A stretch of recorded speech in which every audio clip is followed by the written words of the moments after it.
So the classical example of that you see is the Khandariya Mahadev temple of Khajuraho. What they have tried to do in that temple is that the size of the temple is enormous, so that it tends to infinity for the viewer who is standing very close to the temple.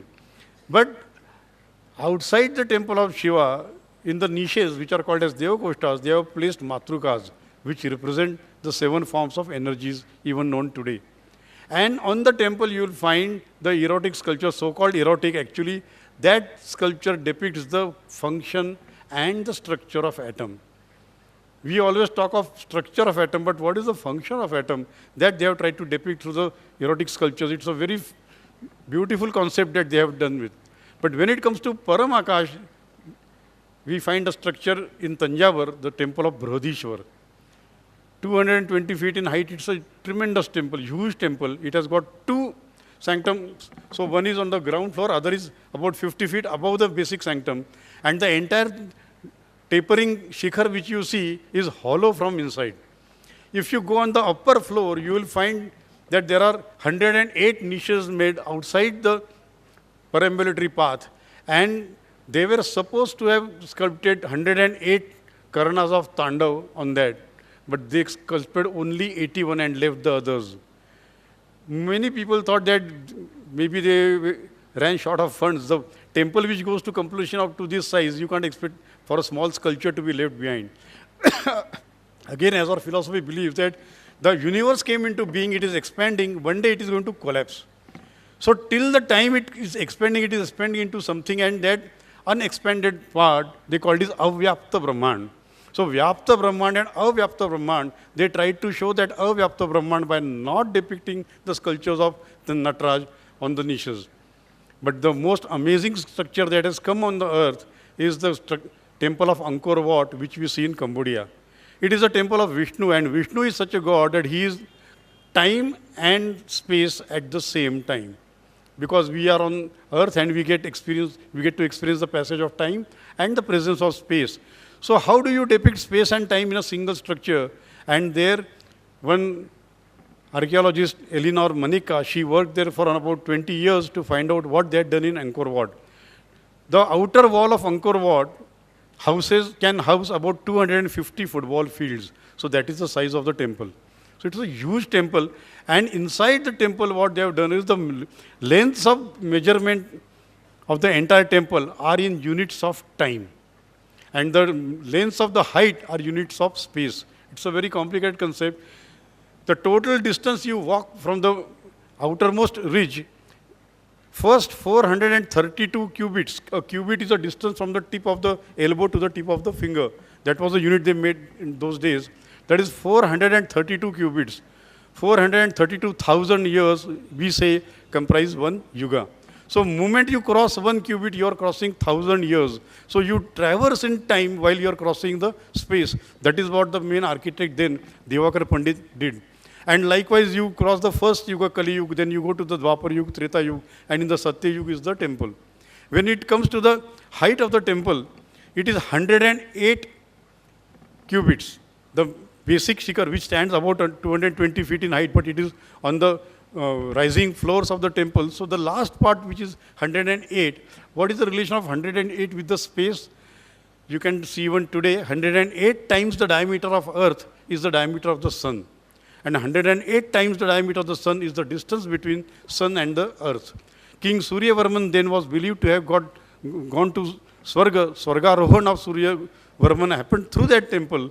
So that is exactly 108 Surya. So that distance of 108 they put as a measurement to give you a concept of space.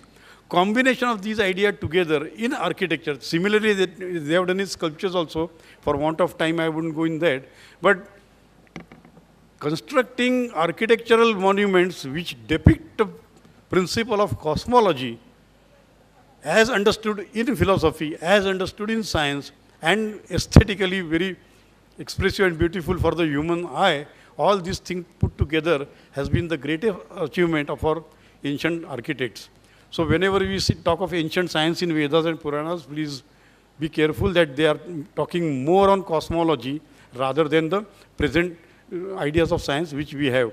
But the thought of cosmology which they have given, and they believe that this would come to end. Again, the end comes in three phases: the physical end, the atomic end, and the cosmic end. They have described it in details in Bhagavad Puran. You can refer to that. So beginning of the universe also in three phases, the existence also in three phases, the end also in three phases.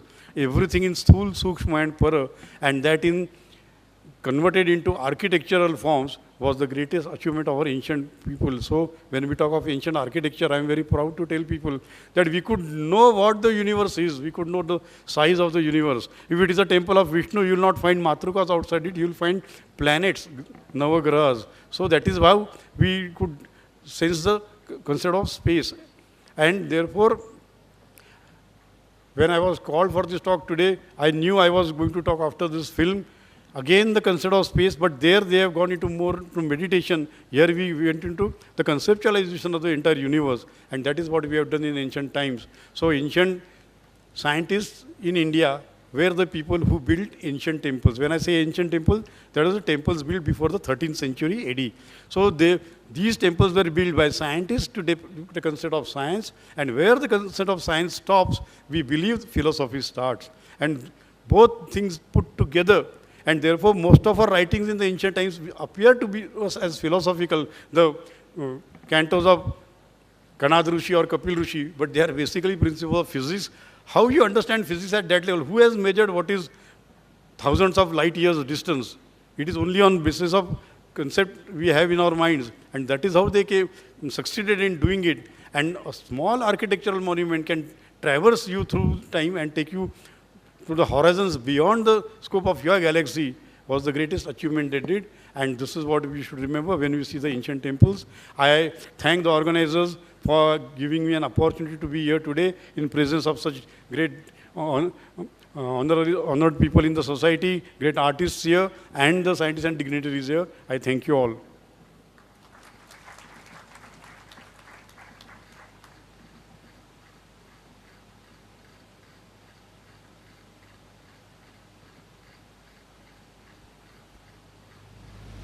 Thank you, sir. Now I request Indurkar sir to felicitate Nachiket sir.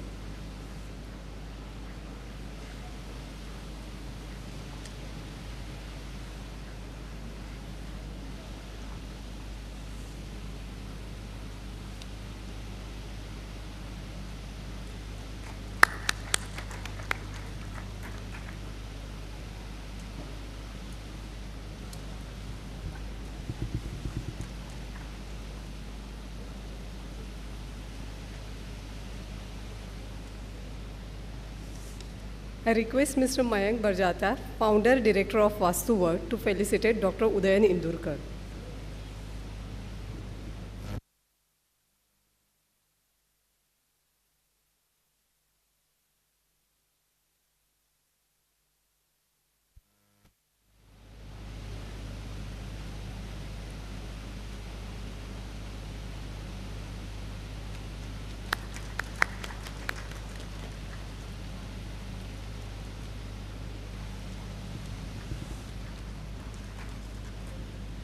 Thank you, sir.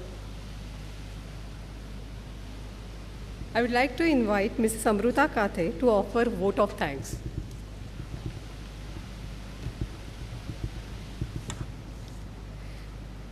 Honorable Chairman, Chief Guest and Speaker, distinguished dignitaries from the academia and industry, ladies and gentlemen.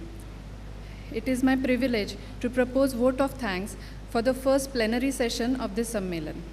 I, Mrs. Amruta Kathe, on behalf of the organizers of 5th Bharatiya Vigyan Sammelan, would like to extend my sincere and heartfelt thanks to the respected chairman, Dr. Udayan Indurkar, for sharing this session and giving his thoughts for us.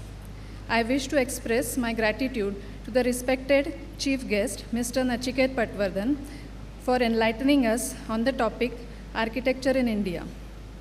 Sir, you have showed us the essence of architecture in an effective manner. I am also grateful to respected Mr. Mayank Barjata for gracing this session. Finally, I would like to thank the audience for the active presence and participation. Thank you. This session is over right now, and I request you all to gather for the lunch outside.